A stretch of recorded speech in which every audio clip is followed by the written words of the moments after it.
Hello and welcome. My name is Boris Brodsky. Today we'll show you how you can write cool tests with Xtend and some frameworks that's written for Xtend. First, we will get a look into conventional testing, automated testing, and problems that we have with it, and how we can tackle this problem with new technologies, and there will be a live demo at the end. So let's start. And first, let's ask me a question. What is the main problem of writing JUnit tests? And it looks like no one wants to talk to me, so I answer it myself. Writing tests is boring. So imagine you just finished some use case, and you want to commit it to source code repository, and that you have this nasty thought. Actually, I have to write some tests. So you know this? This means that you have to go back and start all over again. You have to rethink all your use case, and your tests will be more complex, or maybe more complex than actual implementation. So that's not good. But we have another problem. We have the next problem is that watching running tests is demotivating. And it's even more demotivating if you don't have decent internet access. It might be other way, of course, like we just rerun our tests if we want to read some article, but normally it's not a good thing. So we don't run our tests as often as we should, and we end up with broken tests in the repository. And having this, if we change something and run our tests and tests do fail, we don't know for sure if they fail because of our change or they just was broken already. So the test becomes less value, and this even decreases our motivation to write new tests. So why we can't actually sit down, take the time, and fix all the tests? That is because of our third problem, that fixing broken tests is annoying. Yeah, you not only have to fix a test that is not written by yourself, but you also don't know which change actually broke this test and when. So you need knowledge about the entire system and a lot of time. Can we do something about all this? Yes, we can, of course. And our entire goal is to make writing tests fun. And first, let's see how we can reduce complexity of our tests. So we can use test first. This is, as already mentioned, if you write your test first and then you implement it, you end up automatically with a simpler test and with a design that is better testable. But we can also use modern languages, modern frameworks and test techniques to make writing tests easier.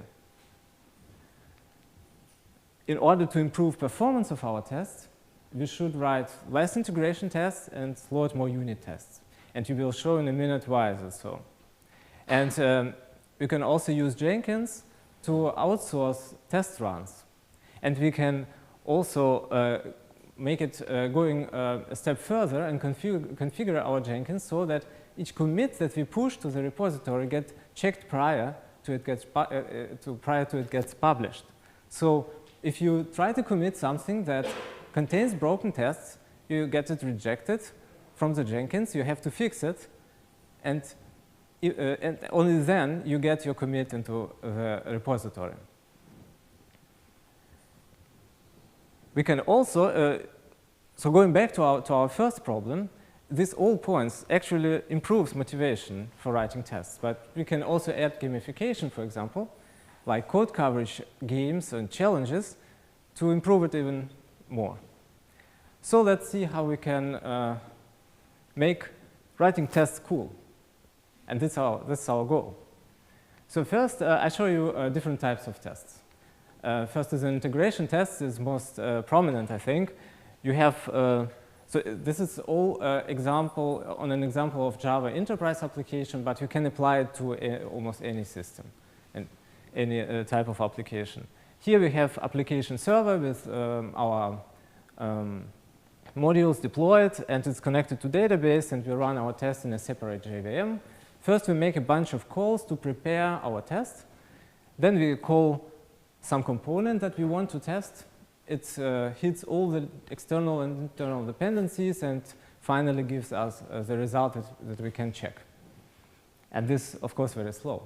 The opposite of it is unit testing, where we first mock away all the dependencies, so we have only the code that we actually want to test. And we call it, and we get immediately the result. This is just within a milliseconds. You can run thousands of tests, testing every corner of your implementation, and it's still extreme fast. But we need a little bit more. Mocking some system away, we make expectation about behavior of this system.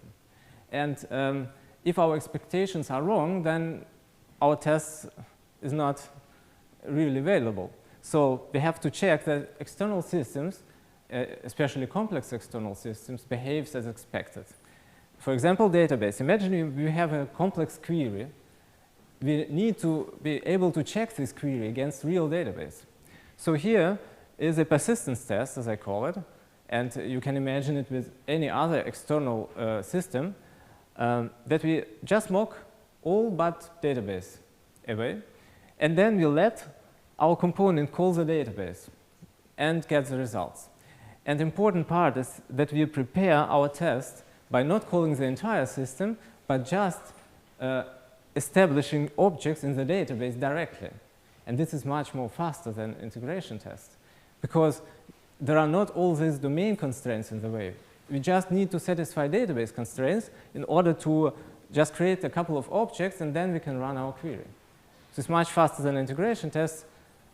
Unfortunately, it's much slower than a unit test, but this is a price we have to pay. And actually, it's not a big deal.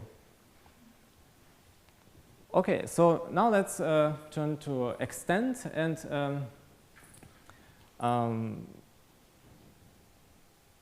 how many of you didn't familiar with Xtend? You probably heard, but not really. So a couple, OK. This is a very small introduction, and they will be learning by example, actually. So just this adds Xtend adds features to Java. That's why I find it a perfect match.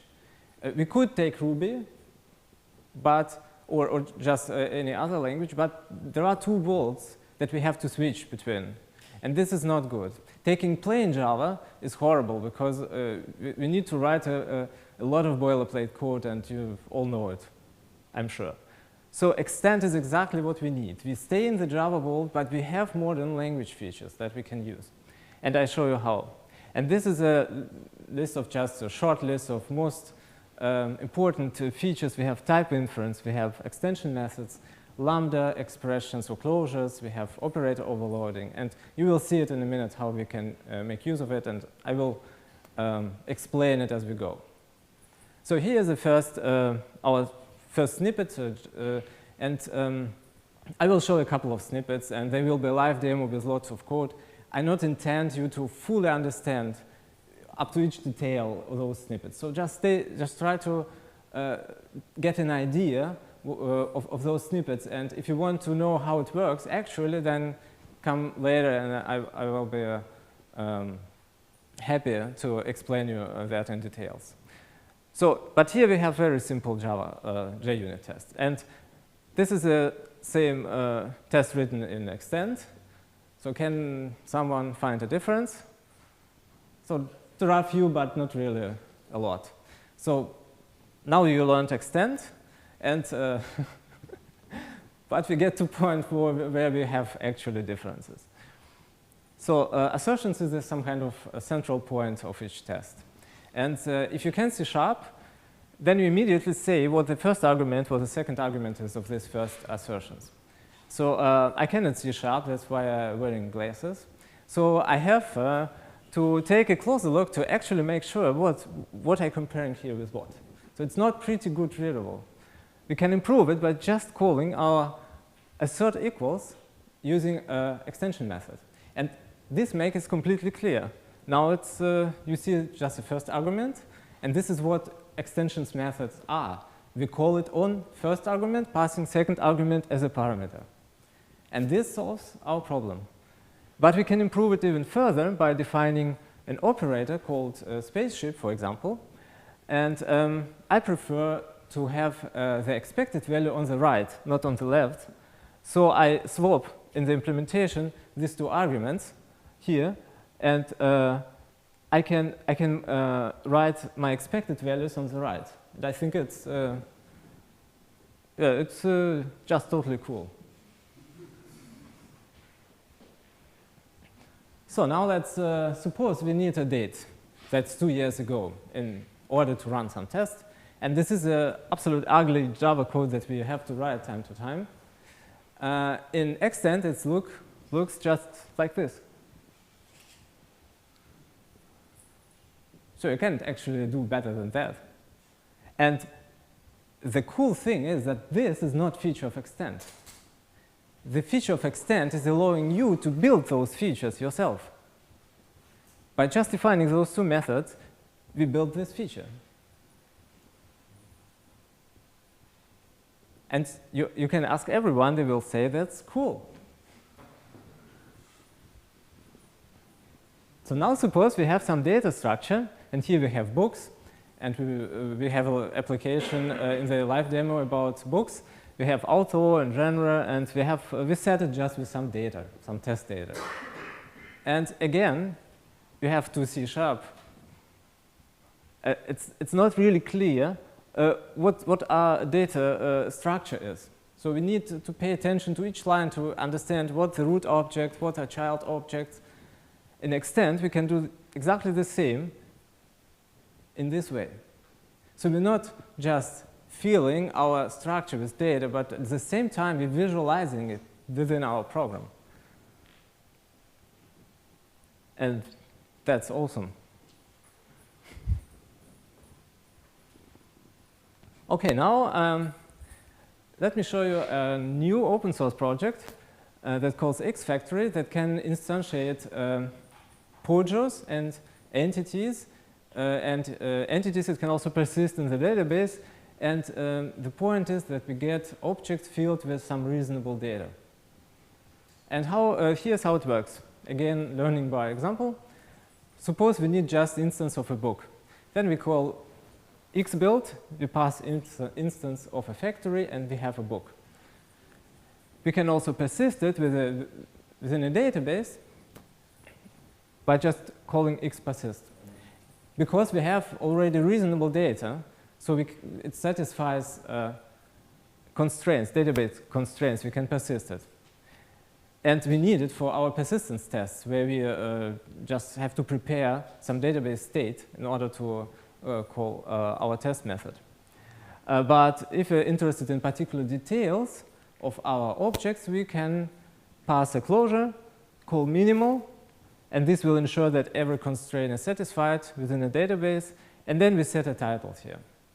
And imagine having this code in your test, this focusing on what is important for your test. So this improves the readability of your test. All other attributes are set but not important, and so you don't have to write it. You can improve it even further by using domain methods. Here we have a book, and we need this book to be a bestseller. But we're not interested in details how to make a book bestseller within our system. So we just call this method make bestseller, and we get a book that is bestseller. And if the logic changes in the future, we just have to fix this method, and all our tests are green again. And this explains also how some authors managed to create a bestsellers. OK, so let's see how we can actually write factories. And this is just ordinary classes, Xtend class, extending abstract XFactory. We implement minimal method, setting mandatory attributes. And here you can also see a marvelous way to specify dates in Xtend. So you can build this feature ourselves, so to let specify dates like this.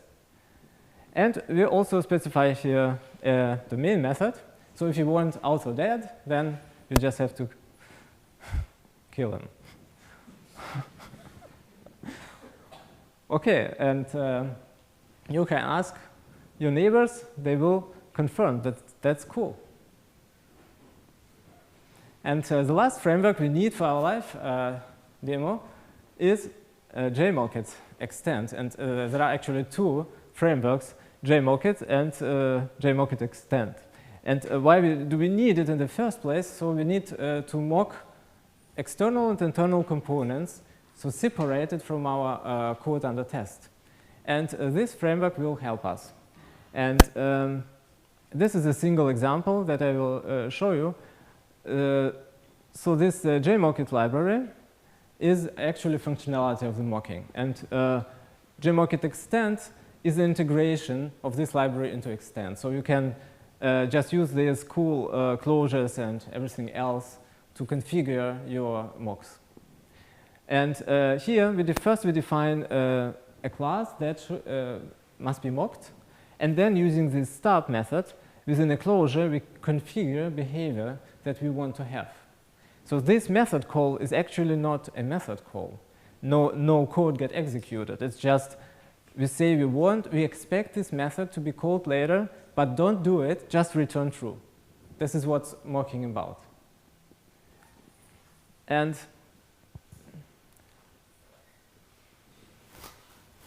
to confirm? So I think if you did mocking in a plain Java, then you will confirm that it's really cool, because it's a lot of boilerplate code you have to write. Okay, so let's go to start with live demo. And I have a wonderful library application that I prepared for this exciting event. And here it is.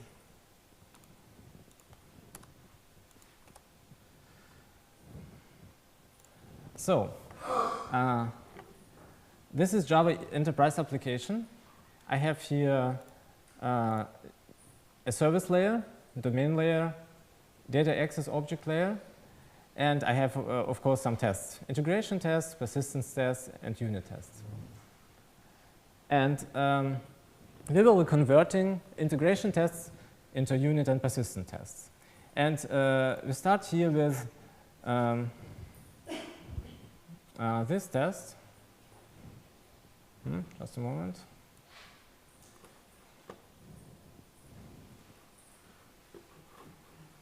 Oh. Okay. I have here a method that calculates average rating of a book for an author. So in the library we have books, and each book has a rating. And we want to know the average rating for a specific author. So we pass an ID, and we want to get this rating. And here, this is integration test. We have first to create author and then create a genre, because that's important. In order to be able to create book here, we create a couple of books, and then we call our method under test, and then we expect the rating to be something. And this test requires also a bunch of private methods here. So if something goes wrong here, the test is broken. So let's improve all this and write a unit test. But first I will show you the implementation. And the implementation is particularly bad designed, on purpose, of course. So here we combine call to external system together with the domain logic, which you actually shouldn't ever do. But we have code like this some time to time, so let's test it. And first you see that this call to the database we have to mock. And then we can test this logic. So let's do it. I prepared here just almost empty test with just call to our method that we want to test. And we're mocking here this book data access object that is used here. So this method doesn't get called. So let's start with configuring our mock. So I write just stop.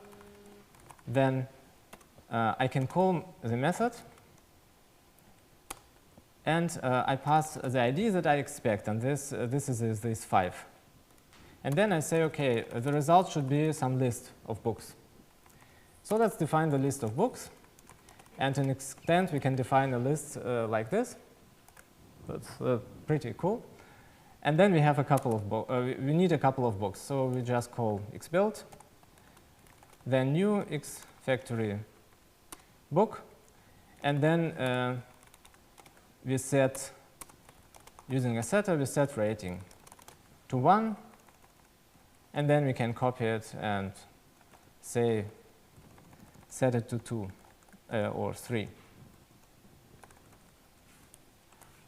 just like this. And that's it. So the average will be 2. Let's run it.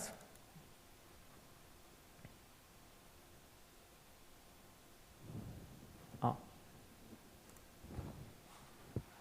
And that's green. So never trust a test you never saw failing. Let's break it. We break implementation, run our test, and see that it's actually failing. So it tests something. And now we can depend on this test. So that's good. And look at this. We have just only important parts here. We have 2 books with rating 1 and 3, and we expect to get 2. And we have this some kind of unpleasant part, but it's because of bad design. And no private methods involved here. So that's it. Now let's improve other tests. Another test. This is testing a method that just gives us 3 top-rated books in our library. So independent of the author, just the 3 top-rated books. And in order to test this, I start immediately here with some kind of hack, because we may already have some books in our database. And in order to test those methods, we need to first to get a maximum rating that we already have, and then create books with even higher rating, so that the top 3 will be out of our new books, so we can assert our result. So we can make some expectations about result. So we first need this method, and then we create books, and there are also a bunch of private methods involved. And then getting result, we assert it. We say we expect 3 books, and IDs should be one with index 0, then index 1, then 0, and then 3. So it's not particularly good readable. So it's very simple, still 1 page, but in a real system, you can imagine this will become a mess very quickly. So let's improve it and write a persistence test. And why persistence test? It's because the entire implementation is within a query. We have here just a query that is sorting all books by rating, and then getting just first 3 results. So we need to test this query. And in this case, I will use Genero. This is, as already mentioned, a very great framework. It is like JUnit for Java. Genero is such a framework for Xtend. So it adds test features to Xtend.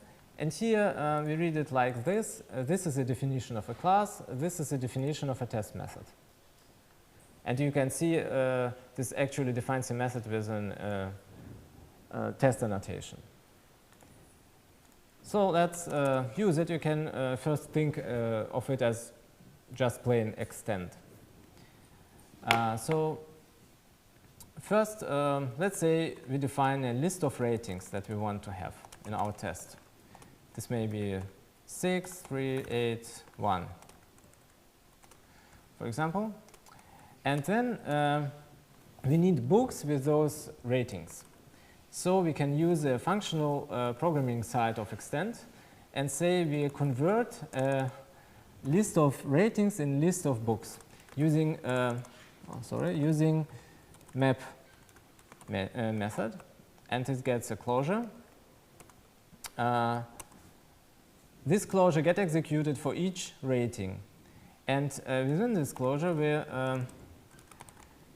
create a book, and we persist it within a database, in the real database.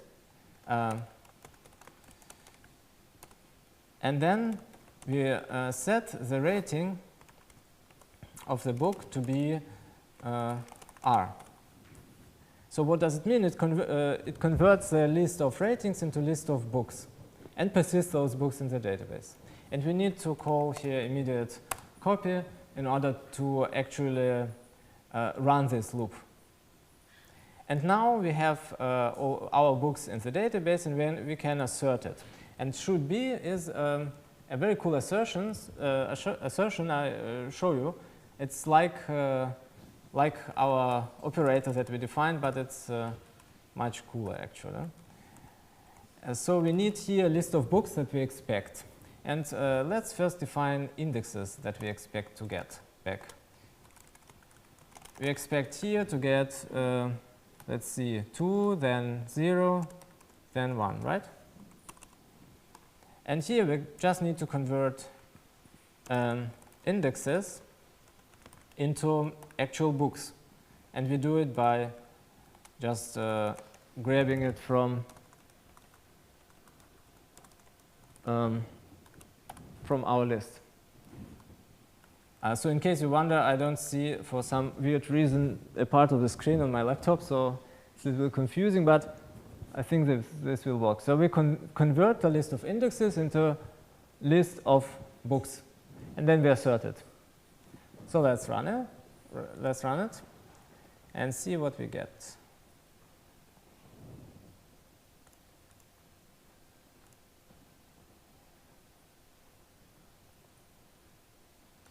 And it works. So first we have to break our implementation, of course, because green test does mean nothing. So let's reverse order of sorting. Did that lead to something else? Oh, okay. And we see that our test actually failing now.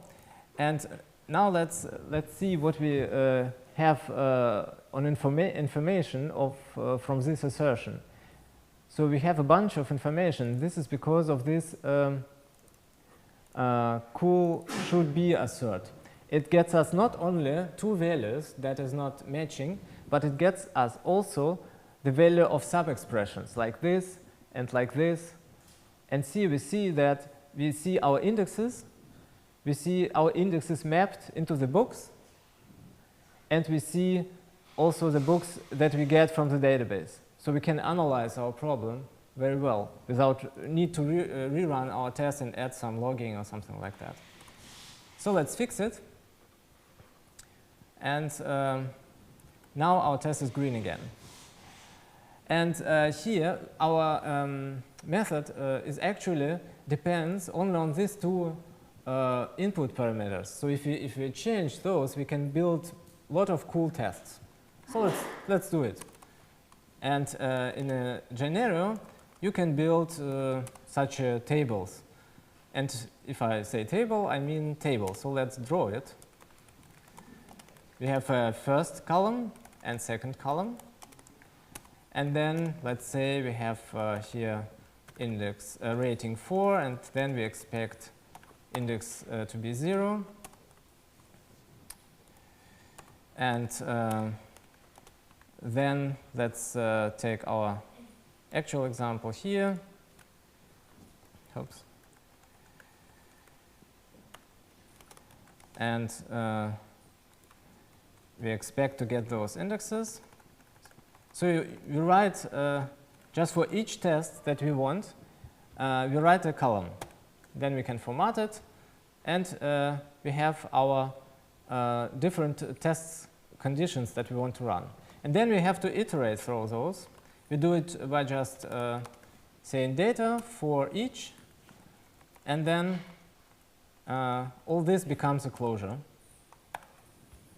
And as you can see, this rating is used here, and these indexes are used here.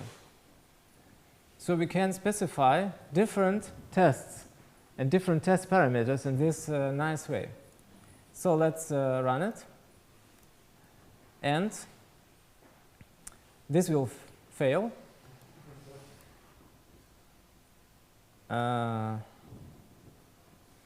Okay, I have here something. And it failing, but showing us a table with each row representing a test. This row was okay, but this row get an error. And we see under this one, actual the assertion. So this is also very nice reports that we get from those tests. And why actually this test is failing? That's because persistence test is built in this way that after each test we roll back all the changes. So we have always clean database. But here within a one test we run actually two tests. So we have old objects and we need just to clear our transaction, roll back and open a new one, and then we have green tests. So that's what you can do with Genero and Xtend. And now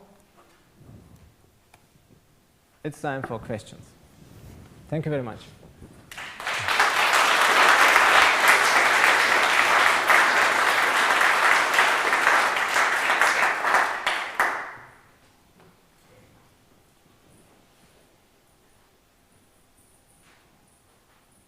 Yeah. It looks very similar to Ruby, like all the abbreviations you have and possibilities. Was it inspired by Ruby? Or?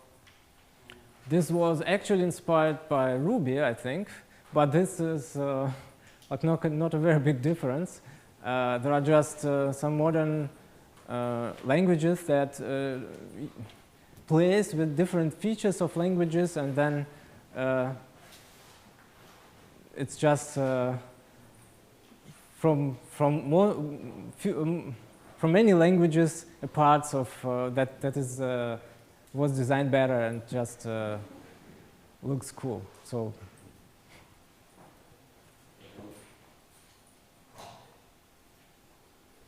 yeah. In your experience, if there is a project that's written in plain Java, is it difficult for the development team to write tests in Xtend? Or, for example, if they can't just start writing business code in Xtend for whatever policy reasons? That's a very good question.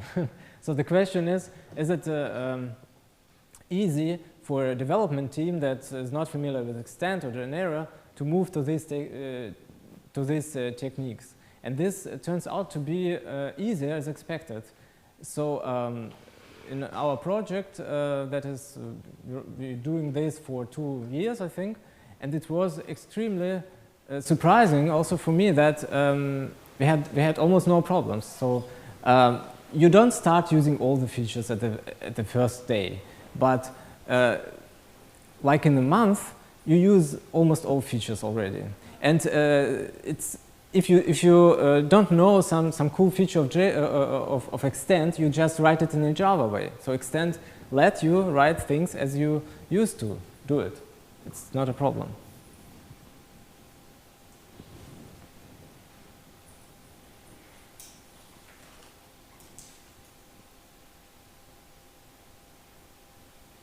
Yeah. And your actual productive code, is that then written in plain Java? Or? Yes, our productive code is written in plain Java, and our tests up to 95% written in Xtend and Genero.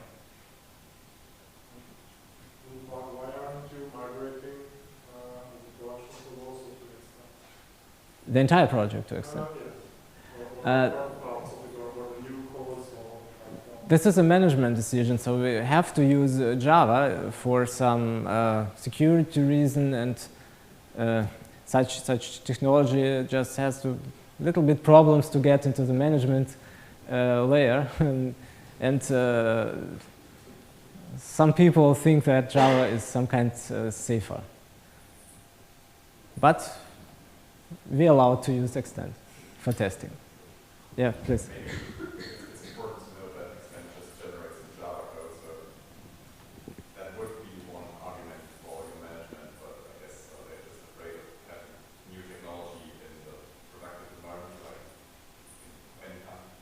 Yes, this we tried, but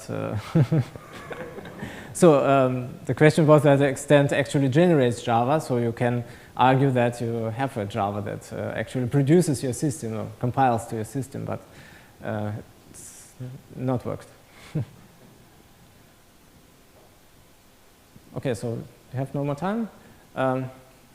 All questions are welcome. I stay here, so you just come. We have a pause, a break right now, so I just stay for a couple of minutes.